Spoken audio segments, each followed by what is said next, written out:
नमस्कार पुण्य श्लोक अहिल्या शो में आज हमने देखा साथियों, देख करके बड़ा मज़ा आ गया। सच में बहुत अच्छा लगा क्योंकि देवी अहिल्या की सच्चाई भरे दरबार सबके सामने आ गई।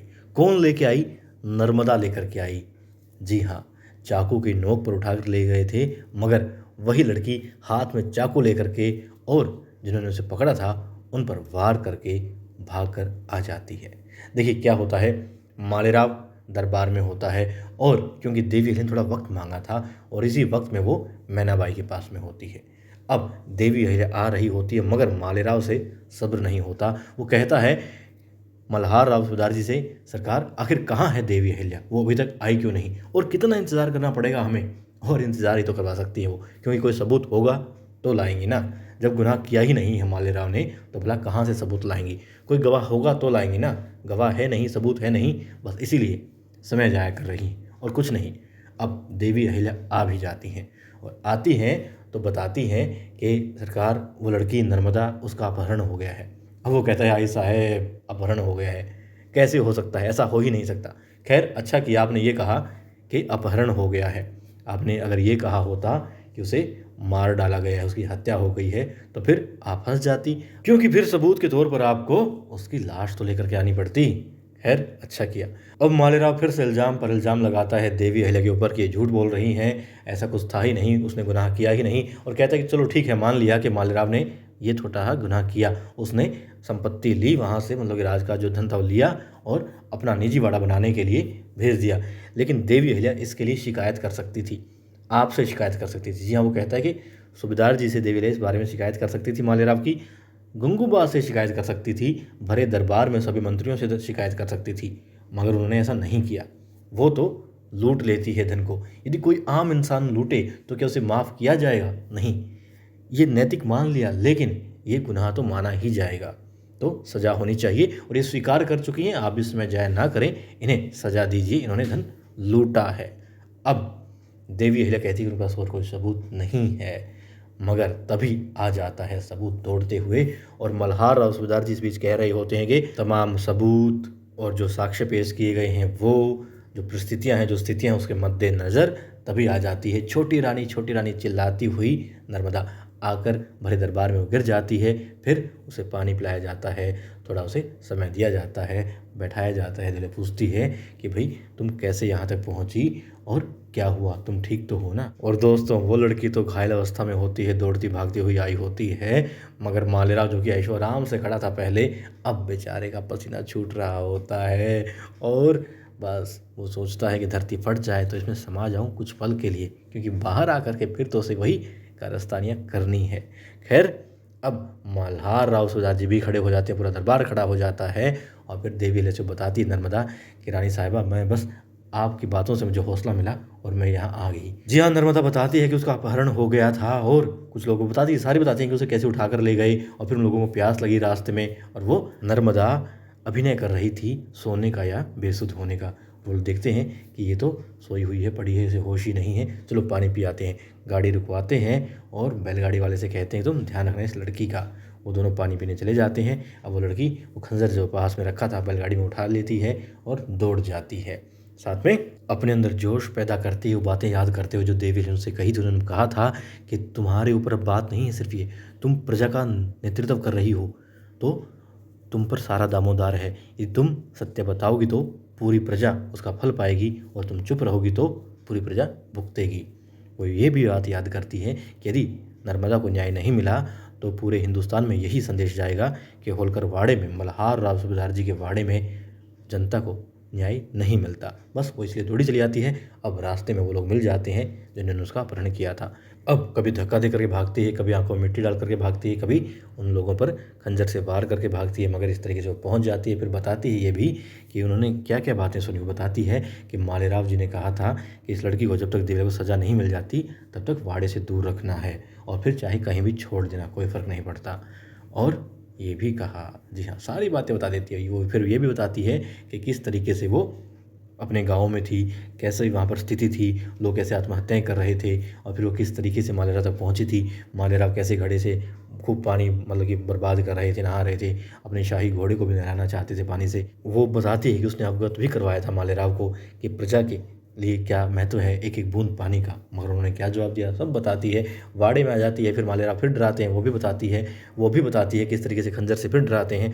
सारी बातें बता देती है मालेराव के विषय में। और मालेराव अब कहता है कि झूठ बोल रही है, ऐसा कुछ भी नहीं है। लेकिन मल्हार राव सूबेदार जी अब उसे खूब डांटते हैं। जी हाँ दोस्तों, मज़ा आ जाता है जब मल्हार राव सूबेदार जी चिल्लाते हैं उसके ऊपर भरे दरबार में, और वो कांप जाता है, सच में कांप जाता है। अभिनय नहीं कर रहा था वो। खैर, अब सारी बातें बता दी जाती हैं। फिर वो कहता है कि नहीं ऐसा नहीं था, कुछ भी नहीं था। अब मालेराव कहता है क्या यहाँ पर ऐसा कोई भी नहीं है जो कि मालेराव के साथ और देवी अहिल्या के खिलाफ बोल सके। तब गंगूबा कहते हैं कि हाँ मैं हूँ आपके साथ में, मैं बताता हूँ। अब मालेराव खुश होता है, लगता है कि हाँ ये प्यादा तो काम आ रहा है तेरे ही, बेशक तूने इसे कितना भी धमकाया हो। अब वो कहते हैं कि सरकार आपने इन्हें शक्तियाँ दी, और ये गंगूबा की भी गलती थी कि जब मल्हार राव सूबेदार जी यहाँ पर नहीं थे तब गंगूबा ने सारा नेतृत्व संभालने दिया मालेराव को, क्योंकि लायक ही नहीं थे। इनके हाथ में तलवार दी गई, मगर इन्होंने मालवा की कदर नहीं की। रक्षा करने की बजाय इन्होंने गर्दन काटनी आरंभ कर दी। इन्हें मालूम ही नहीं है कि प्रजा की सुरक्षा करना पहला दायित्व होता है किसी भी राजा का। इन्हें ज्ञान ही नहीं है कि उसके बाद में राजा जनता का पालक होता है। मगर ये तो सर काटने में लगे रहे, पानी अन्न सब कुछ वापस खींचने में लगे रहे, और इनका बस चलता तो सरकार ये तो पूरी धरा का सर्वनाश ही कर देते, कुचल डालते, यदि इनके बस में होता तो। इन्हें बहुत रोकने की कोशिश की, बार बार इन्हें समझाता रहा, बताता रहा कि ऐसा मत करो, मगर ये नहीं माने। इन्हें तो अपने आगे कुछ और दिखाई ही नहीं देता, ना कोई रिश्ता ना प्रजा। अब मालेराव गंगूबा तात्या का नाम लेकर के बोलता है, तो फिर मल्हार राव सूबेदार जी फिर उन्हें डांटते हैं, धमकाते हैं कि तुम्हारे इतने आदरणीय हैं और तुम ऐसे बात करोगे, नाम लेकर के बात करोगे। यदि तुम किसी की बात के दौरान बीच में बोले, और यदि किसी को इस तरीके से नाम लेकर के बोले, तो मुझसे बुरा कोई नहीं होगा मालेराव। अब मालेराव चुपचाप शांत खड़ा हो जाता है, और गंगूबा तात्या बताते हैं कि उन्होंने बहुत रोका मगर ये नहीं रुका। इसने बहुत तहस नहस किया सब कुछ। आपने अधिकार दिए मगर इसने दुरुपयोग ही किया। सरकार जल परियोजना के लिए धन चाहिए था मगर इन्होंने नहीं दिया। फिर वो कहता है, कमाल करते हैं गंगूबा, आप भी जल परियोजना के लिए, भला सरकार मैं क्यों रोकूंगा। फिर पहले तो वो कहता है कि मुझे माफ़ कर दीजिए, आप जितनी सज़ा देना चाहते हैं दीजिए, लेकिन ये बताइए जल परियोजना तो मालेराव का सपना है, फिर वो अपने सपने को पूरा करने की कोशिश क्यों नहीं करेगा। यही तो उसका पहला और आखिरी स्वप्न था। फिर वो कहते हैं, झूठ मत बोलिए सरकार, झूठ मत बोलिए, ये आपकी योजना नहीं थी। वो कहते हैं, दादा साहब मेरी योजना थी, मैं तो आपके पास लेकर के आया था, मेरा स्वप्न है ये। फिर वो कहते हैं, सरकार ये स्वप्न तो उसका है जो एक गाँव वाला है, जो गाँव की मिट्टी में पला बड़ा है और गाँव की सारी समस्याएं जानता है, इसलिए उसने ये योजना बनाई। उसका स्वप्न है, उसका ख्वाब है, उसी की संकल्पना है, और वही इसे साकार भी करना चाहता था, मगर इन्होंने साफ साफ मना कर दिया उसके लिए धन देने से। वो फिर बीच में बोलना चाहता है तो गंगूबा कहते हैं, सरकार मैं साक्षी हूँ, और आपको बता दूँ कि ये गांव वाला अभी यहीं खड़ा है। उसने अपनी कर्तव्य निष्ठा के बल पर, अपनी सूझबूझ के बल पर, और लोगों के लिए कुछ अच्छा करने के बल पर, कर्तव्य निभाने के बल पर आज इस मुकाम पर वो पहुँच चुका है कि मालवा का, जी हाँ, होलकर वाड़े का वो जावई है। ये लड़का, ये गांव वाला जो खड़ा है यहाँ पर, यशवंत राव फणसे, जो इस वाड़े का जावई है, वही है इस योजना को बनाने वाला, और मैं साक्षी हूँ।